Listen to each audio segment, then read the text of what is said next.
she that never was her. A story in 10 chapters. Chapter 1, Borrowed Skin.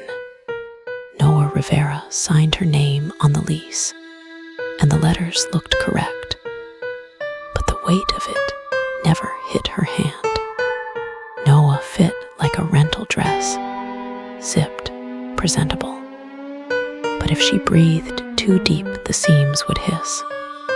Her mother kept a magnet of 8-year-old Noah on the fridge. Pigtails gap-toothed, eyes too certain. "That's her," Mom said to the new neighbor. Noah stood next to them and felt her stomach drop through a floor that wasn't there. Something slipped between the word "that's" and the word "her." That night, she pressed her thumb into her forearm until the nail left a crescent. The mark filled in slow, like the skin was considering whether it belonged to her. Chapter 2, the second late. Noah learned to laugh by counting. Joke 1, exhale, laugh on 2. At her cousin's birthday, her uncle told the one about the priest and the duck. The room erupted. Noah 1, 2. Her coworker Lena leaned in later. "Your laugh's always a beat behind, like you're dubbing yourself." Noah started practicing in her car. She looped a comedy special and mouthed the audience laugh until her throat hurt. She used actual thread once, mint floss, hooked it in the corners of her mouth to train the muscles up. Pulled too tight, the inside of her cheek tore a little. She tasted iron for 3 days. The wound healed white. Chapter 3, the mirrors disagree. 3 mirrors. Bathroom. Shows a girl who almost fits, but the collarbones are wrong. Hallway. Jar is 3 degrees left of where it should be, like a photo nudged in editing. Closet door. Doesn't show her at all, unless she stands on the exact scuff mark from moving day. 1 step left, empty room. She took a burst photo. iPhone captured 10 frames. In 7, her edges buzzed, unrendered. In 3, she wasn't there.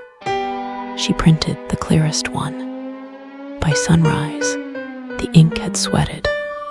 The smudge was 5 lines. A hand, too small, too young. Chapter 4, not fully here. Family dinner. Her aunt, drunk on white wine, said, "Ninny, pass the salt." Ninny died when Noah was 15, buried under grades and a new haircut, and a promise to stop crying in bathrooms. Noah's head turned. Her shoulders took 0.4 seconds to follow. In that 0.4 seconds, the space where her torso should have been flickered, her aunt's eyes skipped like a scratched DVD. "You looked like you didn't know me," her aunt said. "I did," Noah answered. The words echoed, but the echo came first. From the flicker. Chapter 5. A pause, a flicker, a hollow stare. She started recording herself. Phone on the bookshelf, just to check. Playback, she says, "I'm fine." Video shows her mouth, moving 1.2 seconds after the audio. In the gap, her face is empty, not blank, hollow, like someone lifted the person out and left the room standing. She tried saying her childhood name, Nenny. The video glitched. For 1 frame, a different girl sat in her chair. Pigtails, School uniform Noah burned at 17. The girl's stare was not hollow. It was full, certain, patient. Noah deleted the video. The phone crashed. When it rebooted, the file was back. Renamed, she was first Mauve. Chapter 6. Locked rooms with broken glass. She'd sealed her childhood bedroom 6 years ago.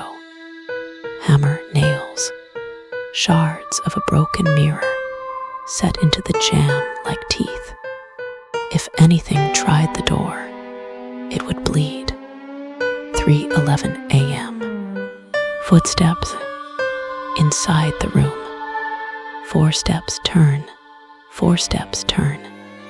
The exact pacing pattern she used during panic attacks from age 11 to 13. Then humming under her breath, but not from her lungs. A lullaby in a key she didn't know. Her mother later said, "You made that up when you were 4. You sang it to your dolls." Noah didn't remember dolls. The humming wasn't life. Noah's heart was beating. Not dream, she bit her cheek and bled. Not death, the footsteps were still pacing. It was the 4th thing. Chapter 7. The version you erased. It spoke using the roof of her mouth. "I was the version you erased," it said. Noah tasted copper. Flash, 13, bathwater pink. Holding her breath until the sobbing stopped. The softer edge. Flash, 15, cutting Ninny out of her notebooks. Riding Noah over it until the paper tore. The quieter thread. Flash, 16, deciding sensitivity was a liability. Nailing that door shut. The part of you left for dead. Noah tried to say, "You're lying." Her tongue was busy. It said, "You're lying for her." But it said it like a confession, not a defense. Chapter 8. Fingers that weren't her own. It blinked. She cataloged the sensation. Her eyelids, not her command. It lifted her left hand, traced the inside of her right wrist. The skin remembered a thin white scar. Noah didn't have a scar there, but the memory loaded anyway.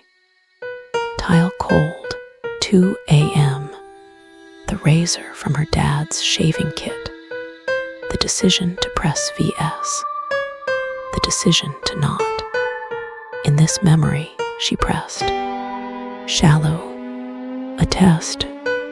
New memories arrived hourly. A birthday where she wished to be harder to hurt.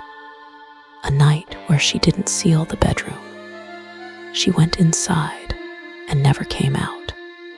Her hands opened her journal. The handwriting was hers, but from 5th grade.